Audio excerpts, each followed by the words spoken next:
Ce sont des arbres qui ont vécu avec les dinosaures il y a environ 200 millions d'années. Au cœur d'un canyon caché, en Australie, des scientifiques ont découvert quelque chose que le monde moderne n'aurait jamais dû voir. Un arbre que l'on croyait disparu depuis des millions d'années. Ce n'était pas un fossile, il était vivant. Dressé en silence, cerné par les falaises, se tenaient les derniers pins de volémie sauvage de la planète. Moins de 60 arbres adultes, prisonniers d'un unique réseau de gorges secrètes. La découverte aurait dû être une fête. Elle s'est immédiatement transformée en course contre la montre. Car sauver cet arbre ne se résumait pas à le protéger. Son emplacement devait rester secret. Ses branches ne portaient pas le moindre contact imprudent. Ses racines ne devaient jamais être exposées aux maladies. Même les équipes venues à sa rescousse risquaient, sans le vouloir, d'anéantir ce qu'il en restait. L'Australie venait de retrouver une relique vivante de l'ère des dinosaures, mais la maintenir en vie allait exiger une approche que personne dans le monde de la conservation n'avait jamais tentée auparavant. Et presque aussitôt, la mission de sauvetage elle-même a révélé à quel point la situation était fragile.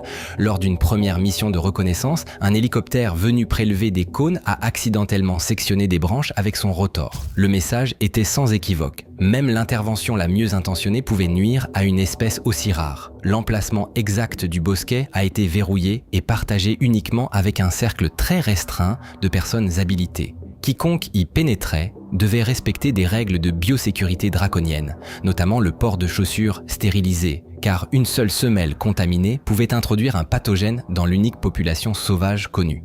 Puis les chercheurs ont découvert que le problème était bien pire que la simple rareté. Il restait moins de 60 arbres matures à l'état sauvage, concentrés sur 4 sites dans un même système de gorge couvrant moins de 10 km². Les analyses génétiques n'ont trouvé quasiment aucune différence détectable entre eux. Marqueur après marqueur, le résultat était identique. L'ensemble de la population sauvage semblait génétiquement quasi uniforme. Les scientifiques pensent que l'espèce a traversé un goulot d'étranglement sévère il y a environ 10 000 à 26 000 ans, période durant laquelle elle aurait été réduite à 1 ou 2 arbres survivants. Chaque pin de volémie dans ce canyon est peut-être concrètement le clone d'un seul et même ancêtre lointain. Sa survie tient à un étrange avantage anatomique.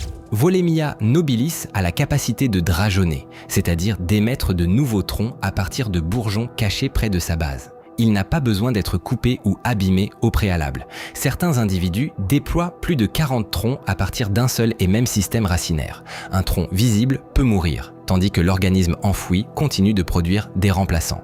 Cela signifie qu'un arbre qui paraît vieux de quelques siècles en surface peut être bien plus ancien en sous-sol. Cette capacité a sans doute aidé l'espèce à survivre aux petits incendies locaux et aux dégradations ordinaires dans les gorges. Mais elle ne pouvait pas la protéger contre toutes les menaces, en particulier les maladies ou un incendie dévastateur de grande ampleur. Cette uniformité génétique a fait du secret une question de survie. Une espèce qui avait traversé la dérive des continents, les basculements du climat et l'extinction des dinosaures se trouvait désormais confrontée à un danger bien moderne. Un seul agent pathogène pouvait, en théorie, attaquer tous les arbres sauvages en même temps.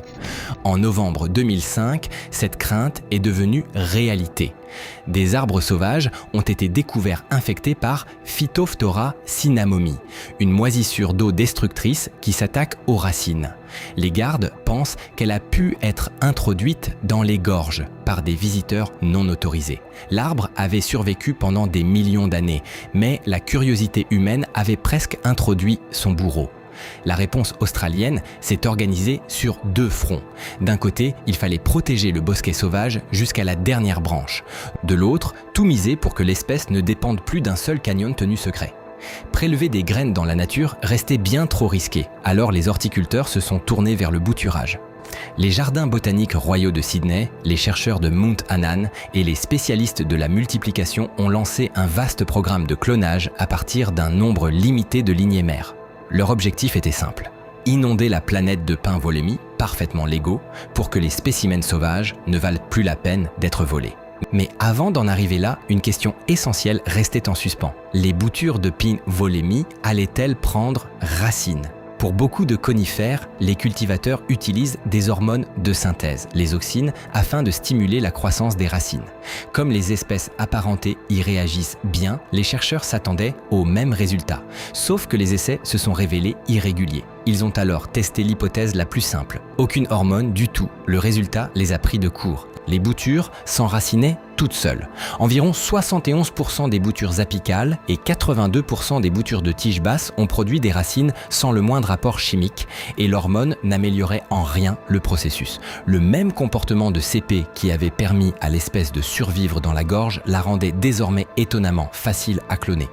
Le grand public entendit parler de l'arbre avant même que la science ait eu le temps de tout comprendre. Le 14 décembre 1994, le journaliste James Woodford publia en une du Sydney Morning Herald un article décrivant la découverte d'un arbre vivant datant de l'époque des dinosaures. Les médias du monde entier reprirent l'information et le directeur des jardins botaniques royaux compara cette trouvaille à celle d'un petit dinosaure encore en vie. Il ne s'agissait pas simplement d'un arbre rare, c'était une capsule temporelle biologique vivante dans un canyon où elle n'aurait jamais dû se trouver.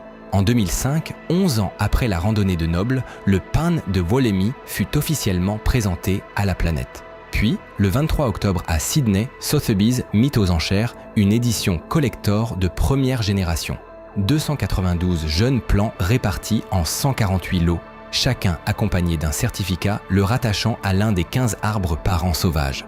La vente dura 3 heures, chaque lot trouva preneur et le total dépassa le $1 million australiens. Une plante jadis cachée de l'humanité venait soudain de devenir l'un des arbres les plus convoités de la Terre. Ensuite arriva l'étape la plus astucieuse. En 2006, de simples pins de Wollemi issus de pépinières furent mis en vente pour une somme allant de 55 à 95 $ pièce. Cela peut sembler étrange, mais il s'agissait de protéger l'espèce par saturation du marché. Si n'importe qui pouvait acheter un clone légal, plus personne n'avait de raison d'aller piller la gorge sauvage. Le plan a fonctionné. Les pins de Wollemi se sont multipliés dans les jardins botaniques, les collections privées et les parcs tempérés du monde entier. Pas un seul cas documenté de prélèvement illégal dans la nature n'a été enregistré. Pendant plus d'une décennie, la stratégie a semblé tenir toutes ses promesses. Le bosquet sauvage restait secret et l'espèce existait désormais sur plusieurs continents.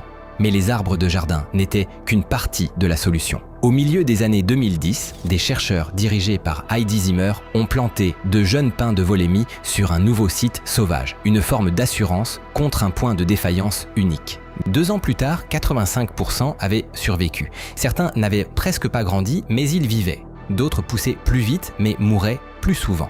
Comme les plants étaient génétiquement identiques, la différence ne venait pas de leur ADN, mais de la vigueur du plant et de la quantité de lumière qui filtrait dans chaque trouée. Au cœur de la gorge d'origine, le renouvellement naturel reste difficile. La viabilité des graines de pin Wollemi plafonne autour de 10% et une partie des graines viables est abîmée par les animaux avant même d'avoir pu germer. Parmi celles qui germent, la plupart meurent au cours de la première année, mais les survivantes s'accrochent, poussant avec lenteur dans l'ombre épaisse, parfois de moins de 2 cm par an. Les scientifiques ignorent encore ce qui les limite le plus précisément. Cela pourrait être le manque de lumière, la litière de feuilles, une maladie du sol ou l'absence de certains microbes racinaires. Le simple fait de compter les arbres tourne au casse-tête, car des troncs qui semblent distincts peuvent appartenir à un seul et même organisme souterrain. La plus grande épreuve est survenue pendant la saison des feux australiens de 2019-2020. Le méga-feu de Gospers Mountain, allumé par la foudre en octobre, a ravagé plus de 512 000 hectares et s'est dirigé vers le parc national Wollemi. Les autorités de Nouvelle-Galles du Sud ont lancé ce qu'elles ont qualifié d'opération sans précédent. De grands avions citernes ont largué du retardant autour du bosquet caché. Des équipes spécialisées ont été élitreillées dans la gorge pour installer un système d'irrigation et maintenir le sol humide. L'objectif n'était pas d'arrêter totalement le feu, mais de faire en sorte qu'il passe suffisamment refroidi pour que les arbres puissent survivre. Le feu atteignit le bosquet. Pendant 4 jours, la fumée fut si épaisse que les équipes ne parvenaient pas à savoir si l'opération avait fonctionné. Puis, le 15 janvier 2020, le gouvernement annonça le résultat. Quelques arbres étaient roussis, 2 étaient morts, tout le reste avait survécu. La population sauvage était passée tout près de la catastrophe, mais le plan de sauvetage avait tenu.